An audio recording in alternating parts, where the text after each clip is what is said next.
Previously on the fourth culture, the party got a long rest after our fight with the rock and woke up to find Bara talking to his tattoos. Rather alarming. So the rest of the party learned about Aina and Agatha actually being related, and that Aina was in trouble, which was rather shocking because he's a god. How can a god be in trouble? But anyway, we set off for the temple of the lady on our carpet and realized that the map had started to take us closer to the coast and away from the main road. On the way there, Bara made some flyers about Bob and dropped them on people we passed along the way, like Killer Litter, and asked for information to be sent to the Brazen Horse. Near the location of the temple, the party came across a farmhouse and decided to go and check it out. It seemed to be occupied. There were very nice, got pig, got cock, got chicken all around. Very nice. But then there was nobody there. So we searched the area outside. And then Kie and Asa found a ladder leading down to some ruins. And we called out to the others, hey guys, we found something.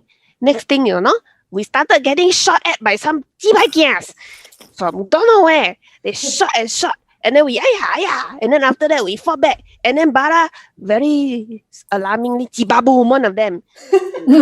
Chowta him and the tree next to him. Quite violent. Yes. So after that, they ran. The other one ran away. And then he popo his horn. And then after that, we saw inside the ruin area, wow, got a lot of activity. And then we were like, oh no, something is going to happen. So we took our carpet, we flew to the side and took cover and waited. And waited. And wait some more. But nothing happened. So we're like, very sus. Never mind. We flew back to the farmhouse and decided, well, since they never come and look for us, maybe we continue checking out this farmhouse first. So what did we find? Inside the farmhouse itself, the door wasn't even locked. There were 2 cauldrons bubbling. And we think they are potions, but we're not sure. Bara decided to take some of the purple color one into his water skin. We don't know what that will do to him. He hasn't drunk it yet, so that's a good thing, I hope. And then he said he examined the other one and decided and realized that, oh, this one might be able to make you go faster, but then it's not ready yet, so might need to boil a bit longer. Don't know how long.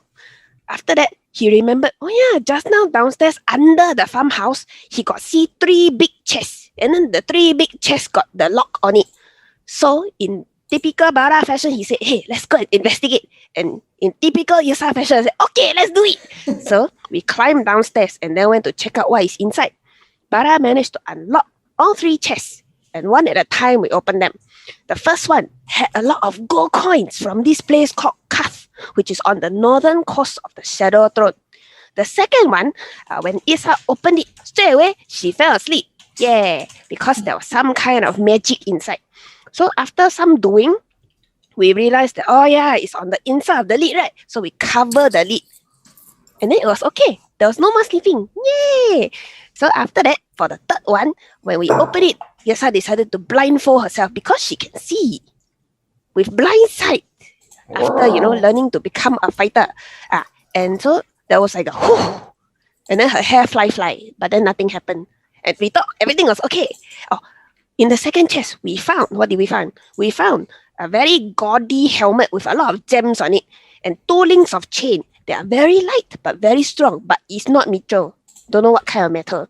Then the third one, there was a spherical object and some kind of a war hammer. And then Bara recognized that the wood part of the hammer is actually made from a branch of the world tree. Oh, very special items. And then later on, at one point, because Yesa forgot, and then she looked at the thing, and then she looked back at, then kena scared by the rune that was inside. We actually don't know whether it's a rune, but the spell that was inside the lid of the third box. Yes. So, yes, all this time, while we were doing all this, Kaman was trying to cast this spell called clairvoyance, which will allow him to look and hear. Or rather, look or hear one at a time, cannot both at the same time. So he was trying to spy on the people inside the ruins.